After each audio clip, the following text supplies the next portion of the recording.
Hey, what's up everyone? Welcome back to the channel. This is Smart TCG, and today I'm going to be going over post-rotation Charizard EX. Now, Charizard EX is a very powerful deck in the post-rotation. When Temporal Forces comes out, it gains some new cards that are really strong that work well with it. And today I'm going to be going over both of the two variants that seem to be getting the most play, being Charizard EX paired up with the Bibarel and also Charizard EX paired up with Pidgeot. We're going to be going over both versions, and I'll kind of be going over some of the pros and cons of them, which one I personally think is better, and then hopping into a deck list, kind of going over my current lists for them heading into the upcoming format.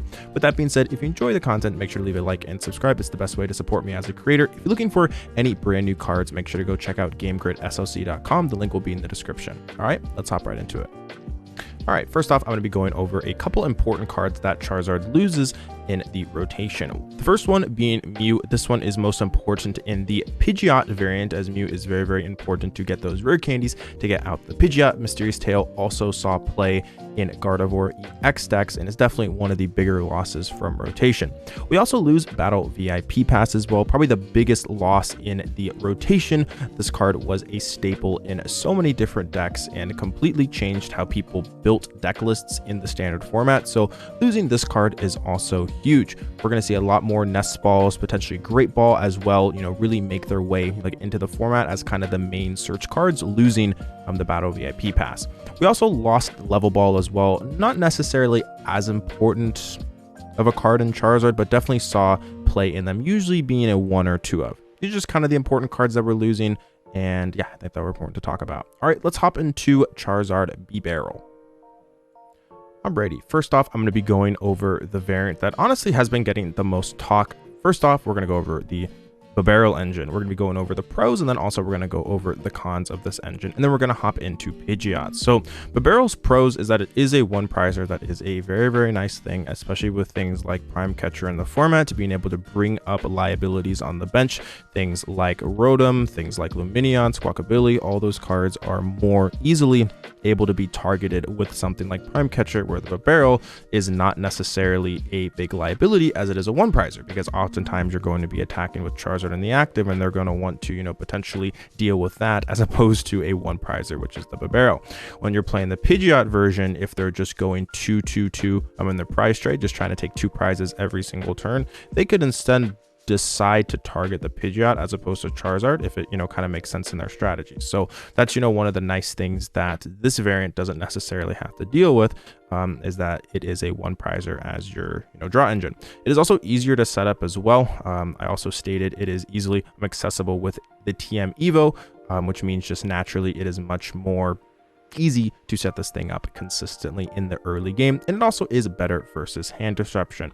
Oftentimes at the very end of the game, if they're able to pair up an Iono or a Roxanne and knock out the Charizard in the active, and you don't have a Charizard ready to go on the bench, you're not necessarily able to always piece together Charizard and also rare candy with the Pidgeot. You can only search for one card with the Pidgeot. Not also having Mew as well is a big negative, also meaning that you aren't necessarily able to use the Mew, get the rare candy, then Pidgeot for the Charizard. So this variant of the deck is significantly better against those hand disruption decks, as opposed to the Pidgeot variant, just because you're able to draw so many cards. Oftentimes you're able to set up 2 of the Beavers, and if you have something like Squovit as well, you can really churn through a ton of your deck, which is something that oftentimes in the late game the Pidgeot variant struggles with. So that's a major advantage that this variant does have. Alrighty, let's hop into some of the Bibarel's cons. The first one is that it can be stalled in the active. One of the nice things about the Pidgeot variant is that it has free retreat. So when your Charizard in the active gets knocked out, you can go into the Pidgeot, draw for turn, figure out exactly if you want to attack with Charizard, Charmeleon, or potentially the Radiant Charizard as well, based off what you draw, and then you always have that option to retreat after you see what you draw, set up your turn. You always have that flexibility, which the Bibarel version doesn't necessarily have, because the Bibarel has a 2 retreat cost. Less access to specific combos after turn 1 is also something worth mentioning. This is a deck that does have randomization in it. You could just potentially use your Industrious Incisors and not find the Arven you need for rare candy. You could just use the ability, not find the boss's orders you need. So this is a lot more, I'd say like a little bit more luck based, compared to the Pidgeot variant, just because you never necessarily know what you're going to get. Now you can set your odds to be relatively relatively likely that you find the pieces, but that's never necessarily a guarantee. Another thing as well is this deck isn't playing things like Trekking Shoes or Heavy Professor's Research, which means that you're not necessarily thinning out your deck very well. You know, this isn't a deck that is going to be oftentimes having 5 or 10 cards left into it at the very end of the game, and you can guarantee, you know, find the pieces off, you know, a couple of Bibarels and Skull It. That's not the case with this deck. This deck oftentimes has a, you know, 15 to 20 card plus deck towards the end of the game, just because it doesn't play those cards. So you're, you know, also less likely to be able to checkmate as well, like at the end of the game, just because you're not guaranteed to find the pieces. Now, once again, you could give yourself decent odds, but with something like Pidgeot, you kind of know what you're going to get. You're just going to be able to use your Pidgeot's quick search, find the boss's orders you need, find the rare candy you need. You're kind of always know exactly like what to expect. With, you know, like with the Bibarel version, it's, you know, kind of a question mark in some situations. The last one is that it is a little bit worse into lower damage output archetypes. Now, what I mean by this is decks maybe like the Turbo Iron Hands deck, decks like Chen Pao, for example, decks that are able to hit lots of damage on Pidgeot. Those decks might do a little bit better versus the Pidgeot variant because they're able to use something like Prime Catcher, Boss's Orders to bring up the Pidgeot and one-shot it and take 2 prize cards. However, there are a lot of decks that aren't necessarily able to one-shot Pidgeot, things like the Baby Roaring Moon deck, the Ancient Box deck, most people call it. That deck is not necessarily able to hit 280 really quickly, meaning that the Pidgeot is going to typically have several turns of being able to use the quick search and set up their board state relatively nicely, versus things like maybe the Arceus Vulpix deck, for example. That deck isn't necessarily going to be able to use something like the Boss's Orders to be able to one-shot the Pidgeot, as most of its attacks round out about at 180 to 200 damage, so you're oftentimes not a threat in that way. So when you're playing against those decks that, you know, mostly are built to two-shot you, the Pidgeot version oftentimes has a little bit more of a place. However, when you're playing against those decks that are able to, you know, really hit those, you know, like higher numbers, having a one prize liability that's, you know, kind of your draw engine is a little bit better. But, you know, this is kind of a pro and a con in some ways in general. Alrighty, hopping into Pidgeot's pros. Some important things is that it does have free retreat. One of the things that Bibarel does not have is free retreat, so you just have a lot more flexibility. It does also have that higher HP, kind of like as I just mentioned a minute ago, kind of, you know, versus those decks that aren't necessarily able to capitalize on dealing 280. This card isn't necessarily a liability in those senses, which is very, very nice. You're a little bit more of a stable card. Like, you always know that you're going to be able to use the quick search. More control over board states as well. You know, if you're able to get the turn 2 Pidgeot out very quickly, then you're going to be able to have so much control. Your board is very, very stable. You kind of know exactly what you need to do. It's a very, very step-by-step deck where you go Arvin for the Pidgeot, Pidgeot for the rare candy into the Charizard, and the next turn you either need to get out another Charizard, which is oftentimes pretty easy if you have cards like Arvin in hand, or rare candy, at least one of those you know, combinations, and then you can, you know, search out Boss's Orders when you need it. If you play Prime Catcher, you can search out Prime Catcher when you need it, or your Counter Catcher. You always have that, okay, I can guaranteed find at least this one piece, and that has a ton of value. You know, that's the reason as to why in the standard formats before the rotation happens, Charizard has been one of the most successful decks. Another huge thing here is that it is no longer countered by Path. Path of the Peak has been a major problem for these Pidgeot decks. Although they've been able to survive and still see tons of success, with Path of the Peak rotating, this card has really nothing stopping it. You're going to always be able to use that quick search when you need to. You're not going to be afraid of something like Roxanne Path or, you know, Iono Path slowing you down, and that just is so important. So Pidgeot not having to deal with Path is just huge for the deck, and I think makes, you know, Pidgeot as a card significantly better moving forward. Not just necessarily in this deck, maybe this card potentially starts to see play in some other decks now, just because Path of the Peak is not an issue. Alrighty, let's hop into some of Pidgeot's cons. It does have a lower search ceiling compared to the Bibarel version. The Bibarel version can sometimes just hit the nuts. It can sometimes just find everything that it needs if the draw goes your way. Or something like the Pidgeot variant, yes, you are a little bit more stable, but it becomes more difficult to find these big combinations that sometimes you need to catch yourself back in games when you get slow starts, just because quick search is limited. You're only able to use one quick search per turn, and it only gets you one card, although that card is guaranteed. Something like the Bibarel could just find you everything you need, and if you have a second one on the field, you can even use a second ability paired up with something like Skull It. You can see a genuine decent amount of your deck. So you should be able to pull off a lot of the times those combos that the Pidgeot could just do with a 1-prizer. And that's another con that Pidgeot does have. It is a 2-prizer. So especially with things like Prime Catcher, Pidgeot becomes much more of a liability in this format because you're able to use an item card to bring up this, knock it out, take 2 prizes, oftentimes keep up in your prize trade, and also take out the engine of this deck, which is really what makes it so powerful. It is also harder to set up just because it is a stage 2 Pokemon. You need rare candy. The Bibarel can be set up with the Evo TM as well, where this you have to find rare candy to set it up. So the Bibarel version has more ways to set up their own draw, whereas the Pidgeot, you gotta find rare candy. That's the only way you're gonna be able to get this thing on the field. And it is technically, you know, weaker to hand disruption. You will run into some situations where late game you maybe need a 2 or 3 card combo and they Roxanne you and you're not able to put it together, or they use something like an Iono and you're just not able to put it together, or maybe even something like an Eerie as well, the brand new card that strips item cards, and you're just not able to put together another, you know, rare candy Charizard boss's orders, you know. So there are quite a few hand disruption cards right now in the format that could potentially at the later parts, you know, in the game potentially hurt you. So this variant is a little bit weaker to hand disruption, even though Path to Peak is gone, which was a major concern for Pidgeot because of combos like Roxanne Path and also like Iono Path. Those are still some important things to look out for. Here is the first list that I have constructed for you all, very similar to the list that got top 4 at the most recent Champions League. I made a couple important changes to the deck. I did decide to cut the Hisuian Heavy Ball from that list. Wasn't necessarily a huge fan of it. I think second Nest Ball is quite important. Not having things like VIP Pass anymore, so being able to Nest Ball for things like Radiant Charizard, I think definitely have value throughout, you know, the end portion of the game when you need it.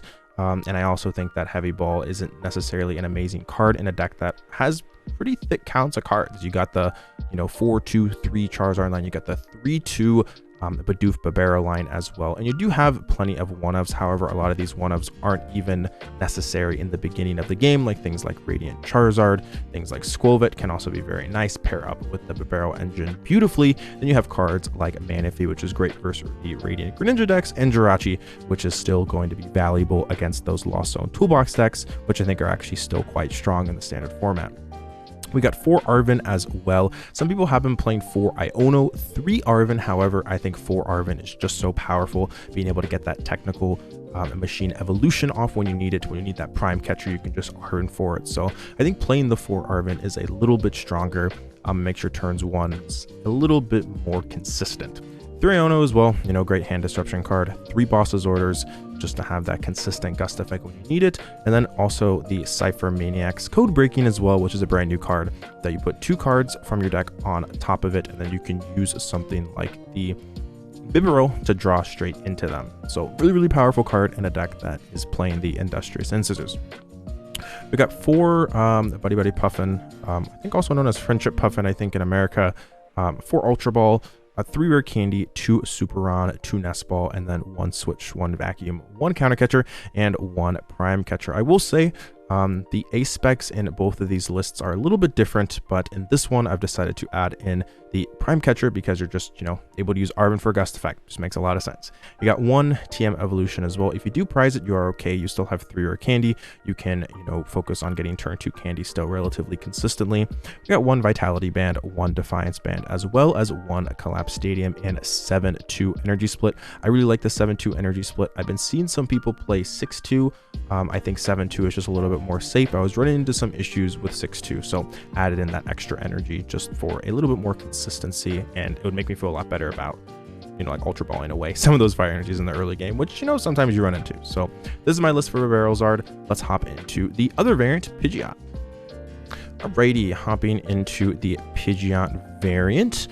Quite a different build, obviously. No Bibarel, and instead we have the Pidgeot engine here. You still got cards like Rotom V and Luminion, which still can be searched with cards like Ultra Ball and Nest Ball. Have Roxanne in here as well. That is a flex spot. Could be Roxanne or Professor's Research. I've been testing both of them. Going to try and figure out which one I like a little bit more. You still have things like the Friendship Puffin as well. Super Rods, Counter Catchers, you know, pretty much everything that you need. Now in this version, I do have the 6-2 energy split just because you can Pidgeot guarantee, you know, find the pieces that you need. Where with the Bibarel version, you're not necessarily always, guaranteed to find those pieces. With like this variant is a little bit more, stable a lot of the time when you need to find energy. Like replacement, you can just go Pidgeot for the Super Rod, get the energies back, and then use, Arvin Rare Candy, Seal Stone to piece together your Charizards that way.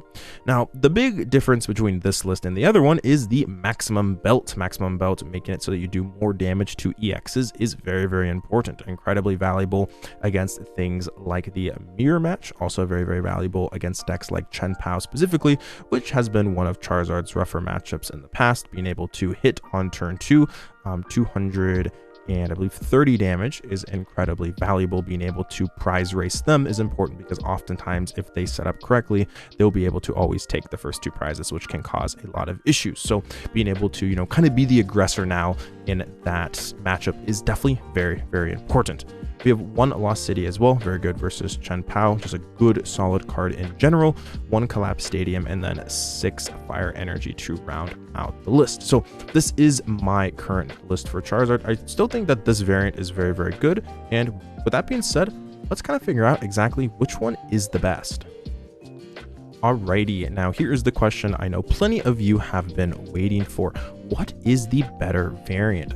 My personal opinion is I think Pidgeot is a little bit stronger. Although I think the ceiling is a little bit lower on this deck, not necessarily able to consistently pull off big 4 or 5 card combos to pull off these crazy plays that the Bibarel version does have. You don't necessarily need to do that all the time. Quick Search is just such a stable ability. The fact that Path is gone is just so important. And I think at the beginning of formats, one of the things that I always recommend is play as consistent of a list as possible. For example, last year at the European International Championships, we saw Arceus, Duraludon, Vulpix see success, but most importantly, we saw Arceus V-Star see success, a Pokemon that has been known as the epitome of consistency for quite some time with its Starbirth ability, allowing you to get any 2 cards and put them into your hand. We also saw decks like Mew VMAX as well surge and see popularity as well, just because it is a consistent deck that is able to do pretty much what it needs to do every single game. Its power level might not necessarily be unlimited, but you pretty much know what you're going to get every game. And I think that with the Pidgeot variant, you're just a little bit more stable and you're kind of, able to expect a not necessarily overly powerful start. However, you're pretty much going to be able to safely assume that you'll always be able to get set up in some way. With the Bibarel version, that can be sometimes a question. Sometimes you can use the Industrious Incissor's ability and just draw into a bunch of junk that you can't necessarily use to pull off the Charizard. Maybe you prize, your TM Evo and you're not able to find the rare candy combo. You just aren't necessarily able to pull off as consistent starts as you are with the Pidgeot. However, if you are able to get fully set up, you are, kind of able to get through those, potentially a little bit awkward turn 1 or turn 2 situations, then I think your deck is a little bit, strong and you have a higher ceiling. So, kind of depends on, what you really want to do. Like, do you want to take a little bit of a bigger risk with potentially a little bit higher ceiling with the Bibarel, or do you want to stay tried and true and play the consistent variant that is able to pretty much accomplish what it needs to every single game, but sometimes that's not enough to beat some of its tougher matchups in the Charizard Pidgeot variant. But anyways, let me know what you think of it in the comments. I will say a lot of people on social media have been typing up the Bibarel version. I think it's important to try out, both of them. Pidgeot is still really, really good and has been performing very well in Japan. So I think it's important to look at both of those and, really try and find out which one works best for you. But those are just my personal opinions as of right now. Let me know what you think of them in the comments. If you enjoy the content, make sure to leave a like and subscribe. And if you're looking for any of these cards, make sure to go check out GameGridSoc.com. You can use my code SmartTCG at checkout for 5% off on your next order. But with that being said, thanks so much. I appreciate it. I love you guys very much, and I'll speak with you again soon. Peace.